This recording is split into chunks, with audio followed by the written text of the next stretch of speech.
High court ಹೇಳಿದ್ರು ಕೂಡ bike ಟ್ಯಾಕ್ಸಿಗಳು run ಆಗ್ತಾ ಇದ್ದಾವೆ. ಹೈಕೋರ್ಟ್ ಯಾವುದೇ ರೀತಿ ತೀರ್ಪನ್ನ ಕೊಟ್ಟೇ ಇಲ್ಲ. ಆದರೂ ಕೂಡ ಆ್ಯಪ್ ಸಂಸ್ಥೆಗಳು ಬೈಕ್ಗಳನ್ನ ರನ್ ಮಾಡಿಸ್ತಾ ಇದ್ದಾರೆ. ಇದಕ್ಕೆಲ್ಲ ಅಂತ್ಯ ಇಲ್ವಾ? ತೀರ್ಪೇ ಬಂದಿಲ್ಲ ಅಂದಮೇಲೆ ಇವರು ಕಾನೂನು ನಿಯಮನ ಉಲ್ಲಂಘನೆ ಮಾಡ್ತಿದಾರಲ್ವಾ ಅನ್ನೋ ರೀತಿಯಲ್ಲಿ ಒಂದಷ್ಟು ಜನ. ಆದರೆ ಇನ್ನೊಂದಷ್ಟು ಜನ ಚಾಲಕರುಗಳು ಬೈಕ್ಗಳನ್ನ ಹಿಡಿದು ಟ್ರಾಫಿಕ್ ಪೊಲೀಸ್ನವ್ರಿಗೆ, RTOದವ್ರಿಗೆ, ಅಂದರೆ ಪ್ರಯಾಣಿಕರು ಸೋಗಲ್ಲಿ ಹಿಡಿಬೇಕು. ನೀವು ಸುಮ್ಮನೆ ಬುಕ್ ಮಾಡಿಬಿಟ್ಟು ಕರ್ಸ್ಕೊಂಬಿಟ್ಟು ರೋಡಲ್ಲಿ ಅಡ್ಡ ಹಾಕ್ಕೊಂಡು ಗಲಾಟೆ ಮಾಡೋದಲ್ಲ. ನಾನೊಬ್ಬ ಪ್ರಯಾಣಿಕನಾಗಿ ಬುಕ್ ಮಾಡಿದ್ದೀನಿ, ನಡಿಯಪ್ಪ ಅಂತೇಳಿ ಕರ್ಕೊಂಡು ಹೋಗ್ಬೇಕು.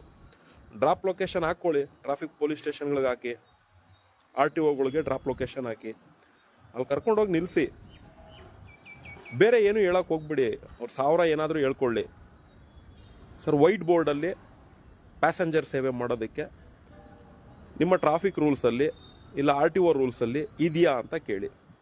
ವೈಟ್ ಬೋರ್ಡನ್ನು ಸ್ವಂತ ಬಳಕೆಗಪ್ಪ ಬಳಸೋದು, ಪ್ರಯಾಣಿಕರಿಗೆಲ್ಲ ಬಳಸೋ ಆಗಿಲ್ಲ. ಅಂದರೆ ನಾನೊಬ್ಬ ಪ್ರಯಾಣಿಕನಾಗಿ ಈ ಗಾಡಿನ ಕರ್ಕೊಂಬಂದಿದ್ದೀನಿ, ಈ ಗಾಡಿನ ಸೀಸ್ ಮಾಡ್ತಿರೋ, ದಂಡ ಹಾಕ್ತಿರೋ, ಇಲ್ಲ ಈತನ DLನ ಬ್ಲ್ಯಾಕ್ ಲಿಸ್ಟ್ ಮಾಡ್ತಿರೋ, ಅದು ನಿಮ್ಗಳಿಗೆ ಬಿಟ್ಟಿದ್ದು ಸರ್. ಕರ್ಕೊಂಬಂದಿದ್ದೀನಿ, ದಂಡ ಹಾಕಿ. ನೀವೇನು ದಂಡ ಹಾಕ್ತೀರಾ ಅದನ್ನು ನಾನು ಕಣ್ಣಿಂದ ನೋಡಬೇಕು. ಈ ಕೆಲಸನ ನೀವು ಮಾಡಿ ಅಂತೇಳಿ ಕೂಲಾಗಿ ಹ್ಯಾಂಡ್ಲ್ ಮಾಡಿ. ಕ್ಯಾಬ್ ಅವರೇ ಆಗಿರಲಿ, ಆಟೋದವರೇ ಆಗಿರಲಿ. ಸುಮ್ಮನೆ ರೋಡಲ್ಲಿ ಒಂದು 4 ಜನ ಸೇರ್ಕೊಂಬಿಟ್ಟು ಗಾಡಿ ಬುಕ್ ಮಾಡಿ ಅವ್ರನ್ನ ಕರೆಸ್ಕೊಂಡು ವಿಡಿಯೋ ಮಾಡಿಕೊಂಡು ಆ ರೀತಿಲಿ ಮಾಡಬಾರ್ದು ಅನ್ನೋದನ್ನು ಕೋರ್ಟ್ ಹೇಳಿದೆ. ಅಂದರೆ ತೇಜೋವಧೆ ಮಾಡಬೇಡಿ ಯಾವ ವ್ಯಕ್ತಿನೂ ಅಂತೇಳಿ ಹೇಳಿರೋದು. ಆದರೆ ನಿಯಮಗಳನ್ನ ಮೀರಿ ನಡ್ಕೊಳ್ತಿದ್ರೆ ಈ ಥರ ಸ್ಮಾರ್ಟ್ ವರ್ಕನ್ನು ಮಾಡ್ಕೊಳ್ಳಿ, ಏನು ತಪ್ಪೇನಿಲ್ಲ.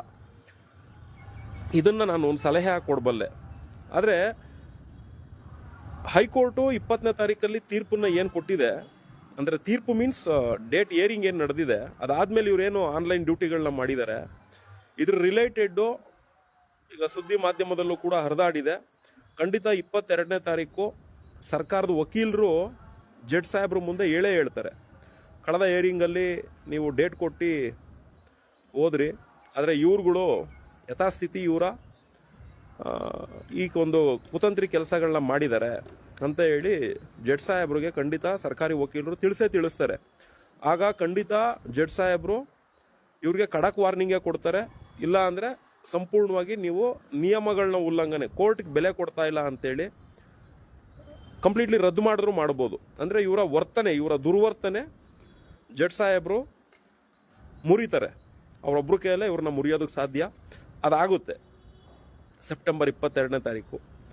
ಅದಷ್ಟನ್ನು ನಾವು ನಿರೀಕ್ಷೆಯಲ್ಲಿ ಇಟ್ಕೊಳ್ಳೋಣ. ಅದನ್ನು ಬಿಟ್ಟು ಪ್ರತಿದಿನ ಇವ್ರು ರನ್ ಮಾಡ್ತಾ ಇದ್ದಾರೆ ಅಂದರೆ ನೀವು ಈ ಥರ ಸ್ಮಾರ್ಟ್ ವರ್ಕ್ ಮಾಡ್ಕೊಳ್ಬೇಕು. ಇದು ಬಿಟ್ಟರೆ ನಿಮಗೆ ಬೇರೆ ಆಪ್ಷನ್ ಇಲ್ಲ. ಮತ್ತೆ ಇನ್ನೊಂದು ಹೇಳ್ತೀನಿ, ಈ ಮಂತ್ರಿಗಳಿಗೆ ಅವ್ರ ಮನೆ ಬಾಗ್ಲಲ್ಲಿ ಹೋಗಿ ಅಲ್ಕೊಂಡು ನಿಂತ್ಕೊಳ್ಳೋದು, ಮತ್ತು ಈ ಪ್ರಯೋಜನಕ್ಕೆ ಬರ್ದಿಲ್ದಿರೋ ಅಧಿಕಾರಿಗಳ ಹತ್ರ ಹೋಗಿ ಆಗ್ತಿರೋ ಅಂಥ ನೋವನ್ನ ತೋಡ್ಕೊಳ್ಳೋದು, ಈ ಕೆಲಸ ಮಾಡೋಕ್ಕೆ ಹೋಗ್ಬೇಡಿ. ಯಾಕೆ ಅಂದರೆ ಈ ಕಾರ್ಪೊರೇಟ್ ಸಂಸ್ಥೆಗಳು ಇವರೊಂಥರ ಬಡವ್ರನ್ನ ಅಯ್ಯೋ ಅನಿಸಿದ್ರೆ, ಈ ಸರ್ಕಾರಿ ಮಂತ್ರಿಗಳು ಮತ್ತು ಅಧಿಕಾರಿಗಳು ಬಡವ್ರನ್ನ ಒಂಥರ ಅಯ್ಯೋ ಅನ್ನಿಸ್ತಾರೆ. ನಿಮಗೆಲ್ಲ ಚೆನ್ನಾಗಿ ಗೊತ್ತಿರ್ಬೋದು, ಈ ಕಾಂಗ್ರೆಸ್ ಸರ್ಕಾರ ಅಧಿಕಾರಕ್ಕೆ ಬಂದ ಮೇಲೆ ರಾಮಲಿಂಗಾರೆಡ್ಡಿ ಅವರು HSRP ನಂಬರ್ ಪ್ಲೇಟ್ ಅನ್ನೋದನ್ನು ಪ್ರೋಸೆಸ್ ಮಾಡಿದ್ರು. ಅದರಿಂದ ಏನೂ ಉಪಯೋಗ ಆಗ್ತಾ ಇಲ್ಲ. ನಂಬರ್ ಪ್ಲೇಟ್ ದಂಧೆ ಏನು ನಡಿಬೇಕೋ ಅದು ನಡೀತಾ ಇದೆ. HSRP ನಂಬರ್ ಪ್ಲೇಟು ಹಾಕೊಳ್ಬೇಕು ಅನ್ನೋ ರೀತಿಯಲ್ಲಿ ವಾಣಿಜ್ಯ ಬಳಕೆಯ ಚಾಲಕರ ವರ್ಗಕ್ಕೆ ಇವರು ಒಂಥರ ಹಿಂಸೆ ಕೊಡೋದಕ್ಕೆ ಶುರು ಮಾಡಿದ್ರು. HSRP ನಂಬರ್ ಪ್ಲೇಟ್ ಮುಗಿದ ಮೇಲೆ ನೆಕ್ಸ್ಟ್ ಏನು ತೊಗೊಂಡ್ರು, ಗಾಡಿಗಳನ್ನ ಲೈಫ್ ಟೈಮ್ ಟ್ಯಾಕ್ಸ್ ಮಾಡಬೇಕು. 10 ಲಕ್ಷದ ಒಳಗಡೆ ಇರುವಂತಹ ಗಾಡಿಗಳು, 15 ಲಕ್ಷ 10-15 ಲಕ್ಷದ ಒಳಗಡೆ ಇರುವಂಥ ಗಾಡಿಗಳನ್ನ ಲೈಫ್ ಟೈಮ್ ಟ್ಯಾಕ್ಸ್ ಮಾಡಬೇಕು ಅಂತೇಳಿ ಅಲ್ಲೂ ಕೂಡ ಲೈಫ್ ಟೈಮ್ ದುಡ್ಡು, ಟ್ಯಾಕ್ಸ್ ದುಡ್ಡನ್ನ ಲಕ್ಷಗಟ್ಟಲೆ ಪೀಕೋ ಅಂತ ಕೆಲಸನೂ ಕೂಡ ಮಾಡಿದ್ರು. ಇವರಿಂದ ಒಳ್ಳೇದೇನು ನಿರೀಕ್ಷೆ ಪಡ್ತೀರಾ ಹೇಳಿ ನೀವೇ? ಇವ್ರನ್ನ ಹೋಗಿ ನಮ್ಗೆ ಹಿಂಗೆ ತೊಂದರೆ ಆಗ್ತಿದೆ ಅಂತ ಹೇಳ್ಕೊಂತೀರಲ್ಲ, ಇವ್ರು ಯಾವ ರೇಂಜಲ್ಲಿ ತೊಂದರೆ ಕೊಡ್ತವ್ರೆ? HSRP ನಂಬರ್ ಪ್ಲೇಟಲ್ಲಿ ತೊಂದರೆ ಕೊಟ್ಟರು, ಮತ್ತು ಲೈಫ್ ಟೈಮ್ ಟ್ಯಾಕ್ಸ್ಗಳ ಬಗ್ಗೆ ತೊಂದರೆ ಕೊಟ್ಟರು, ಮತ್ತು ಮೂರನೇದು GPS ಪ್ಯಾನಿಕ್ ಬಟನ್. ನಿಮಗೆಲ್ಲ ಚೆನ್ನಾಗಿ ಗೊತ್ತೇ ಇದೆ, ಇದು GPS ಪ್ಯಾನಿಕ್ ಬಟನಲ್ಲೂ ಕೂಡ ಇವ್ರು ಯಾವ ರೀತಿಯಲ್ಲಿ ವಾಣಿಜ್ಯ ಬಳಕೆಯ ಚಾಲಕರ ವರ್ಗಕ್ಕೆ ತೊಂದರೆ ಕೊಡ್ತಾ ಇದ್ದಾರೆ ಅಂತ. ಇದು 3. ಇದು ಸಾಲದು ಅಂತೇಳಿ ದಂಡಗಳು. ನೀವು ಓಲಾ ಊಬರಲ್ಲಿ ಮಾಡೋ ಆಗಿಲ್ಲ, ನೀವು ಅದರಲ್ಲೆಲ್ಲ ಮಾಡ್ತಾ ಇದ್ದೀರಾ ಅಂತ ಹೇಳಿ ನಿಮ್ಮ ಗಾಡಿಗಳನ್ನ ಸೀಸ್ ಮಾಡ್ತಿದ್ದೀವಿ. ಅವ್ರನ್ನ ರೆಡ್ ಕಾರ್ಪೆಟ್ ಆರಿಸಿ ಒಳಗಡೆ ಕರ್ಕೊಂಬಂದವ್ರು ಯಾರು? ನೀವುಗಳೇ ಪುಡಾರಿಗಳು. ನಿಮ್ಮಂತ ನನ್ನ ಮಕ್ಕಳು ಕೆಲಸ ಕೊಡ್ಸೋದಕ್ಕಾಗದೆ ಜನರ ಹತ್ರ ತೆರಿಗೆ ಮಾತ್ರ ಲೂಟಿ ಮಾಡ್ತೀರಾ. ಜನಕ್ಕೆ ಉದ್ಯೋಗ ಸೃಷ್ಟಿ ಮಾಡ್ಕೊಡಕ್ಕಾಗದೆ ನಾಮರ್ದ ನನ್ನ ಮಕ್ಕಳ ನೀವು ಅವ್ರನ್ನೆಲ್ಲ ಒಳಗಡೆ ಕರ್ಕೊಂಬಂದು ಅವ್ನು ಲೀಗಲ್ ಆಗಿ ನಡೆಸ್ತಾನೋ ಇಲ್ಲಿಗಲ್ ಆಗಿ ನಡೆಸ್ತಾನೋ ಅವನ್ನ ಮಟ್ಟ ಹಾಕೋ ಕೆಪಾಸಿಟಿ ನಿಮ್ಗಳಿಗಿಲ್ಲ. ಆ ರೀತಿ ನಾಮರ್ದರುಗಳ ಥರ ಇದ್ದೀರಾ ನೀವುಗಳು. ಆ ಬಡವ್ರು ಬಂದು ಇವ್ರು ಲೀಗಲ್ ಆಗಿಲ್ಲ ಅಂತ ಹೇಳ್ಕೊಂಡ್ರು ನಮ್ಮ ಕೈಲಿ ಏನು ಮಾಡೋಕ್ಕಾಗಲ್ಲ ಅಂತ ಹೇಳ್ಕೊಂತೀರಾ.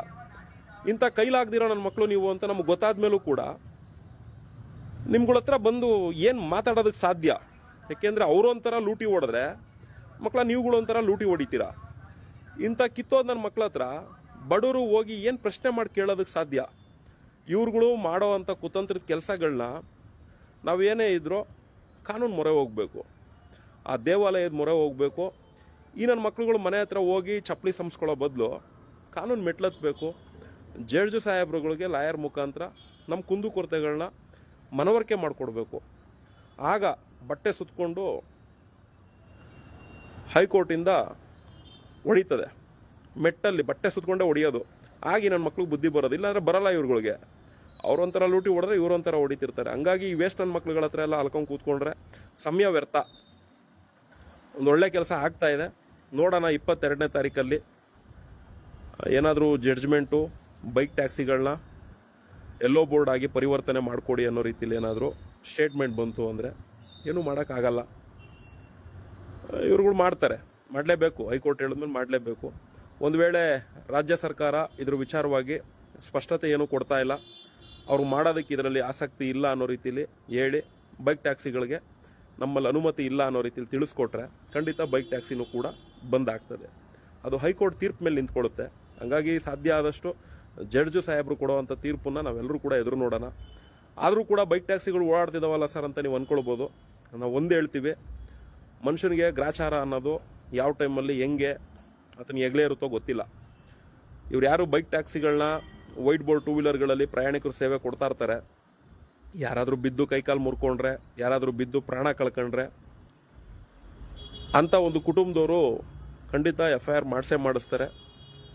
ಅವರು ಲೀಗಲ್ ಅಡ್ವೈಸರ್ನು ಕೂಡ ಇಟ್ಟೇ ಇಡ್ತಾರೆ. ಆ ವಕೀಲರುಗಳು ಇವ್ರುಗಳ ಮೇಲೆ ಪರಿಹಾರ ಹಾಕ್ತಾರೆ ಲಕ್ಷಾಂತರ ರೂಪಾಯಿ. ಆಗ ಅಣ್ಣಂದ್ರುಗಳು ಗೊತ್ತಾಗೋದು, ಓಲಾ ಕಟ್ತಾನ, ಊಬರ್ ಅವ್ನು ಕಟ್ತಾನ, ರ್ಯಾಪಿಡೋದವ್ನು ಕಟ್ತಾನ. ರೋಡಲ್ಲಿ ಒಂದಷ್ಟು ಜನ ಎಲ್ಲ ಹಿಡಿದು ಒಳ್ಳೆ ಮಾತು ಹೇಳ್ತಿದ್ರು, ಅವ್ರುಗಳ ಮಾತು ಕೇಳಲಿಲ್ಲ.